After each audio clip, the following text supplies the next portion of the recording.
L'objectif santé de Docteur Nature amène les membres de sa communauté qui n'ont pas d'emploi et qui ont d'autres diplômes à se reconvertir, à s'insérer dans la veille active en gardant l'intégrité de leur sérénité.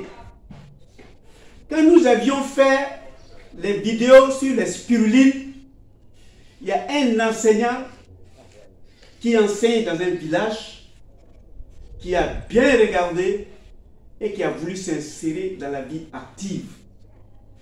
Il y a un dimanche, il prend rendez-vous avec moi, nous échangions depuis ce temps. Aujourd'hui, il a 2 serres et il sert Objectif Santé de Docteur Nature en spiruline 2 fois dans le mois. Dans les premières semaines du mois et dans la 15e du mois, nous payons chez lui.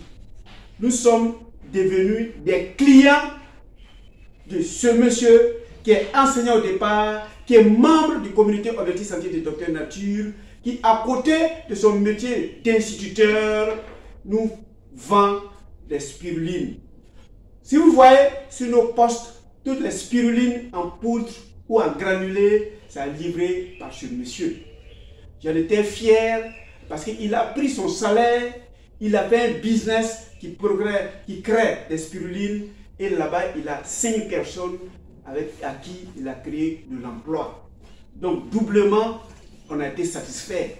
Il a sorti certains jeunes du chômage et je suis un de ses clients qui reçoit ces spirulines. Par moment, ma dotation vient en retard parce que les clients vont croissant. C'est ce que j'attends de vous.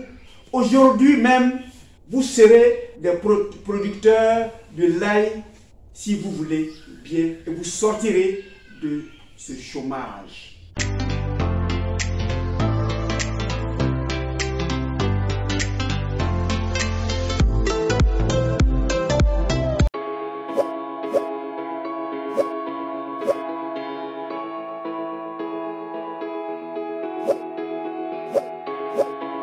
Bienvenue à Objectif Santé, votre chaîne de bien-être qui vous permettra de vous soigner à partir de l'ail, de vous nourrir à partir de l'ail, de vous protéger à partir de l'ail et de travailler dans l'ail afin de faire des entrées d'argent. Aujourd'hui, ensemble, nous allons faire une culture d'ail. À mes frères, à mes soeurs qui ont de hauts diplômes, qui ne travaillent pas encore, c'est à vous que je m'adresse. Aux différents membres de la communauté Objectif Santé de Docteur Nature, qui ont un peu plus de moyens, qui sont dans les villas et ils ont planté des gazons sauvages, ils ont des fleurs qui ne leur produisent rien. Il ne faut que regarder les couleurs de ces fleurs-là, c'est à vous que je m'adresse. Vous pouvez vous protéger et vous nourrir à partir de l'ail. Et c'est ce que nous ferons aujourd'hui. Donc, d'ores et déjà, pour ceux qui ont des gazons inutiles, qui ont des fleurs qui ne sont pas comestibles, qui ne servent qu'à la vue, je m'en vais vous dire, après cette vidéo, allez-y les déraciner, venez faire vos cultures d'ail. Quand vous avez des champs d'ail chez vous, ça protège votre cou. Aucun mauvais esprit, aucun vampire, aucun sorcier ne va transpercer votre jardin d'ail pour pouvoir avoir accès à vous. Vous fuyez le village, vous n'allez pas dans vos villages de peur que le sorcier vous consomme, vous le détruise. Si vous mettez un paravent entre lui et vos sorciers, apparemment vous avez fait votre jardin d'ail, vous avez fait vos potiers d'ail, ça va vous protéger spirituellement. Nous allons le voir dans la vidéo à venir, mais aujourd'hui déjà, soyez ceux qui vont planter des fleurs qui leur sont utiles et comestibles et médicamenteux et spirituels. Pour vous qui ne travaillez pas déjà, à partir de cette vidéo, allez-y planter de l'ail. Vous allez réaliser que vous-même vous êtes purifié en profitant de l'odeur, de la saveur spirituelle de l'ail et vous allez que votre porte-monnaie va progresser au fil du temps. Alors, pour ceux qui ont choisi de faire de l'ail comme culture, comme fonction, On a besoin de quoi? On a besoin de ces pots jetés. On n'a pas besoin de simplicité aucune. Donc ça, on a pris dans la poubelle. Ça. Donc on a déjà découpé. On a besoin d'huile d'ail.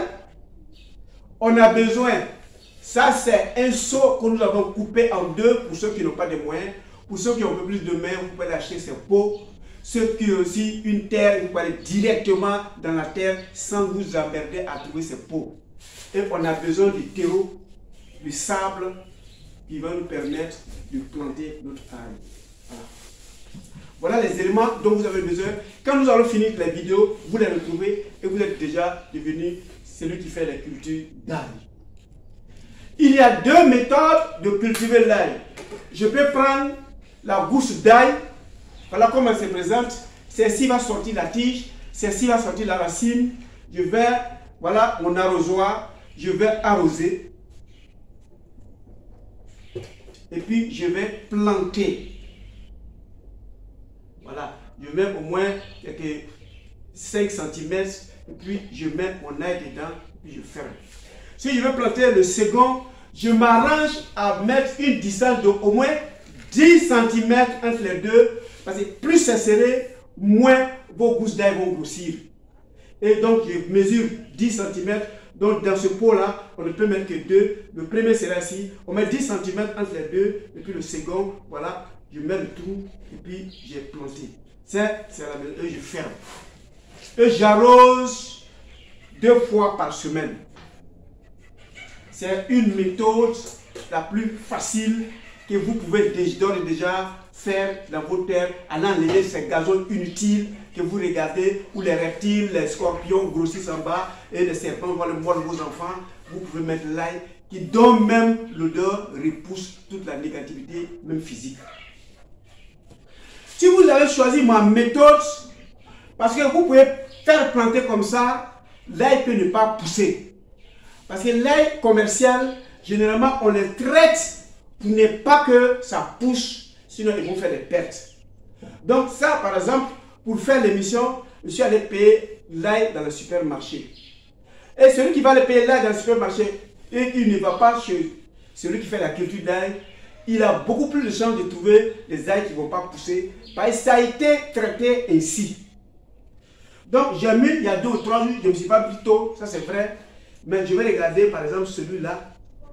Vous regardez déjà, ça a déjà commencé à pousser des racines en bas.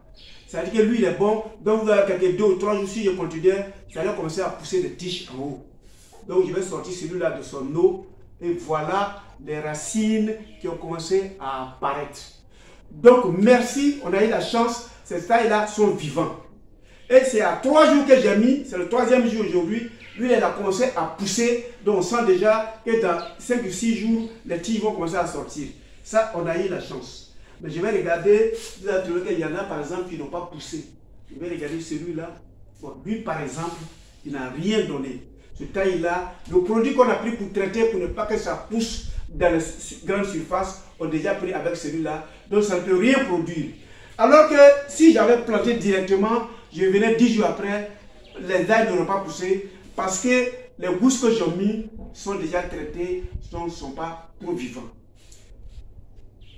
Donc celui-là, je vois déjà que j'ai la chance de réussir avec lui. Donc c'est à celui-là que je vais traiter. Mais vous, déjà, dans le cas, je vous dirai comment vous devez produire votre ail. Comment j'ai fait? J'ai pris celui-là. Je prends mon arrosoir, je nettoie bien dedans. Voilà. Je vais enlever la fiche publicitaire là. Voilà. Voilà. Puis, là, je coupe. Ça, c'est dans la poubelle. Voilà le pot que j'ai fabriqué. Le deuxième élément, je vais prendre l'ail. Je ne sais pas si c'est bon ou c'est pas bon. J'enlève la tunique. Je mets l'ail à découvert. À votre niveau, vous faites la même chose. Mais si vous trouvez un jardinier déjà qui a des ailes là-bas, vous allez les prendre. Là, vous avez 100% de chance de savoir que ça n'a pas été traité. Donc, on n'a pas ralenti son processus d'évolution. Donc, vous le déshabillez de cette tunique qui va ralentir son évolution. Voilà. Voilà. J'enlève. Et je remplis ma bouteille que j'ai découpée en plastique.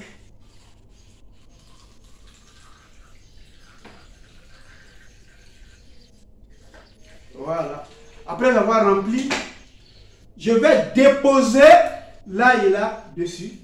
Attention, c'est un peu plus gros, donc on va essayer de le rendre plus facile. Voilà. Voilà, j'ai fini de faire ma chose et j'attends. Généralement 10 jours, 2 semaines après, ça va pousser. Ici, là, on est au 3e jour. Voilà ce que ça a donné. Alors, comme celui-là pousse, c'est avec celui-là que je vais travailler. Et j'aurai la chance, chaque gousse d'ail va me donner une pulpe d'ail. Donc, j'aurai 1, 2, 3, 4, 5, 6 pulpes d'ail avec cette pulpe d'ail parce qu'il y a 7 bouches autour. Et vous allez remarquer, plus c'est extérieur, loin de la tige principale, plus l'ail là est gros. Donc, vous allez opter pour ceux-là. Ils vont faire des ailes un peu plus gros et les gousses, les pulpes sont un peu plus grosses. Donc, premier élément. Donc, comme c'est celui-là qui a marché, nous allons mettre la terreau dans notre seau, ou bien dans notre pot, ou bien dans vos terres où vous avez mis des gazons inutiles à l'homme, vous remplissez. Donc je vais remplir ici mon seau découpé de terreau.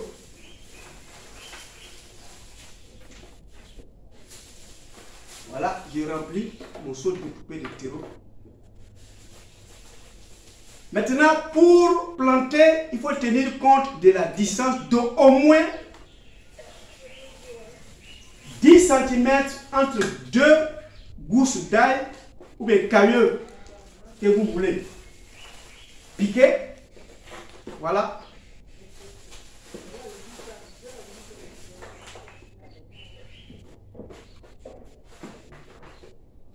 Voilà.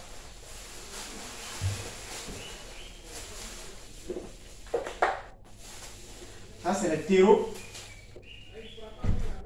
naturellement possible. Et l'ail n'a pas besoin de beaucoup d'eau. Son total même, c'est de l'eau. Donc, vous pouvez arroser 3 fois dans la semaine. Vos temps libres, vous venez, vous arrosez et vous partez. Et l'ail a la capacité de se défendre soi-même. N'a pas besoin de ta présence des reptiles parce que son odeur les repousse. Et spirituellement, ceux qui se transforment, je ne sais pas, en aboutis pour venir déterrer, ils ne viendront jamais déterrer parce que l'ail a sa capacité de se protéger d'une manière mystique aussi. Et en se protégeant d'une manière mystique aussi, vous qui êtes propriétaire de l'ail, ça va vous protéger. Voilà une plante qui vous nourrira, qui vous permettra de faire quelques sommes d'argent et qui va vous protéger de la méchanceté des hommes. Voilà mon terreau qui a rempli. Voilà. Donc j'ai rempli de terre. Et comme c'est lui qui a poussé, c'est la même chose. Je peux arroser, ça c'est mon arrosoir, un peu. Et je tiens compte de la distance entre les deux. Donc je suppose que d'ici à ici, il y a 10 cm. De là à là, il y a 10 cm. Et je peux maintenant, ici, là, je peux mettre 3. Donc je fais mes trous, je mets mon doigt. Je mets mon doigt.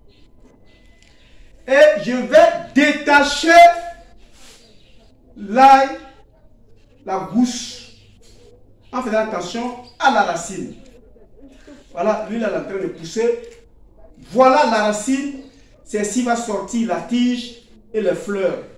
Donc je vais planter comme ça. Voilà, et puis je ferme, tout simplement. C'est facile.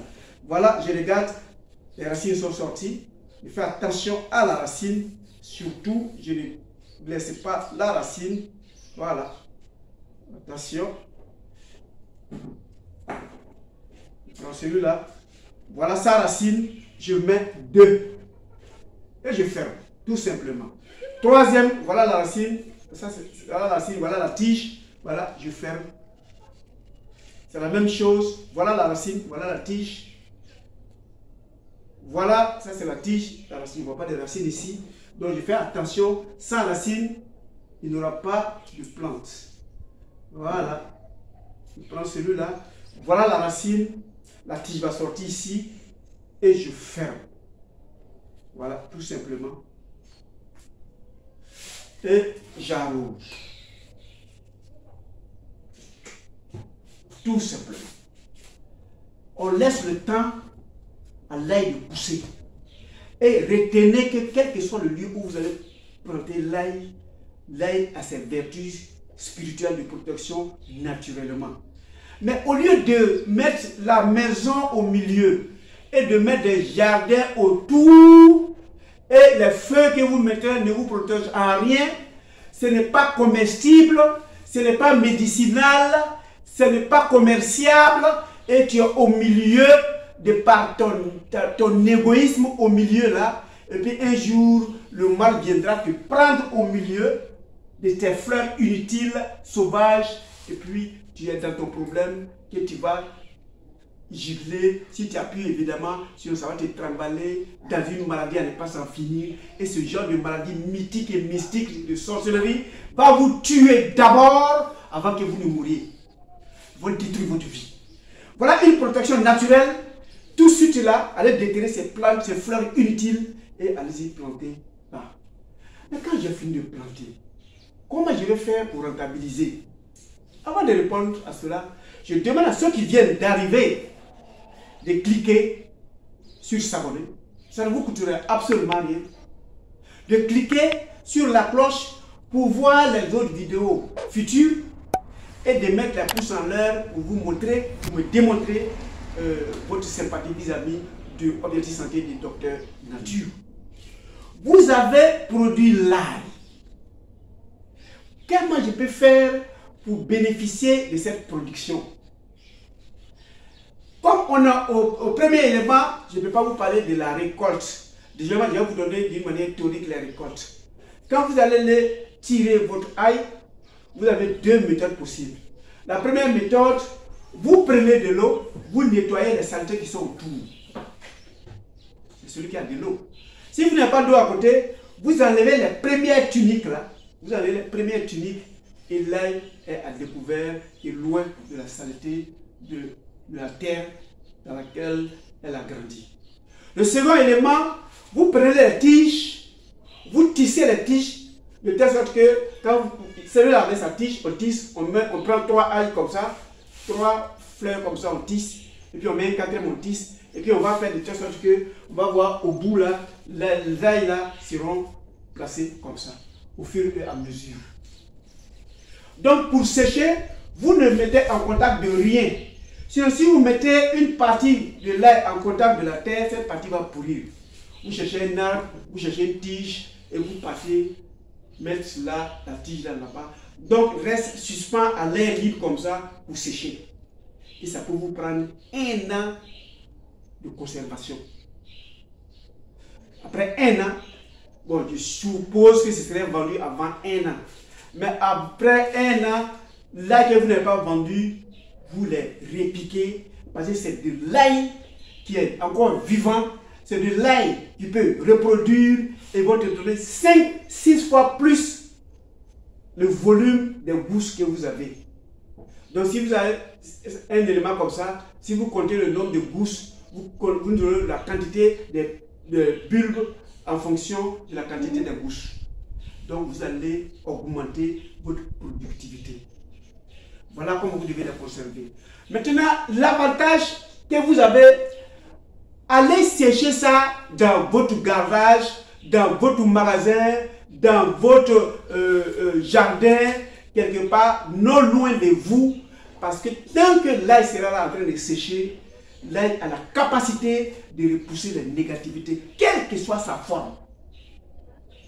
Que ce soit l'aile, que ce soit physique, que ce soit un scorpion, que ce soit un reptile, l'ail va les chasser.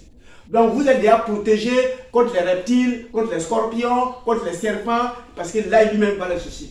Spirituellement, ce que nous ne voyons pas, qui peut quitter au village, venez vous rappeler, parce qu'ils ont leur ordinateur, l'ail va brouiller leur radar, et puis l'ail même va les empêcher d'avoir accès à vous quand ils seront dans un état anticorporel. Ils viennent d'une manière mystique pour vous atteindre. Si vous avez l'ail dans votre cou, vous êtes protégé. Au moins, ça fera un avantage. Deuxième avantage, mettez l'ail dans la consommation de toute la famille. Vous ne ferez jamais des maladies de civilisation. Les caries dentaires, les hypertensions artérielles, les hypotensions artérielles, les artériochloroses, les diabètes, le goutte, les obésités ne viendront pas. Tant que l'ail sera dans ta nourriture, ton espérance de vie a augmenté. Si tu veux, tu ne vends pas, c'est ton jardin, mais tu consommes. Et puis toutes les maladies qui peuvent t'amener à aller te coucher dans l'hôpital, tu vas les éviter. Troisième élément que vous allez avoir comme avantage, vous allez réaliser que si vous voulez commercialiser dans les hautes surfaces, ils vont acheter même avant même ta récolte. Parce que de plus en plus, on prend conscience de l'ail, sa vertu mystique, mythique, médicamenteuse, culinaire. Donc vous allez voir dans les supermarchés, ils sont toujours en rupture d'ail. Donc vous n'aurez même pas de difficulté d'avoir de la clientèle. Voilà déjà les avantages que vous avez avant même d'être producteur d'ail. Et retenez aussi quelque chose, tant que vous avez des gousses d'ail dans vos poches, dans votre milieu, quand ils repoussent la négativité, la positivité s'amène. Si c'est l'argent qui est votre positivité, je n'ai pas dit que vous serez riche, mais vous n'allez jamais avoir un problème de petit monnaie. Merci de votre temps d'écoute. Retenez que l'objectif de Docteur Nature, c'est votre santé financière, votre santé culinaire, votre santé médicale et votre santé spirituelle. Nous nous voyons à la troisième vidéo pour savoir en quoi même ça peut nous aider spirituellement. Merci et à la prochaine.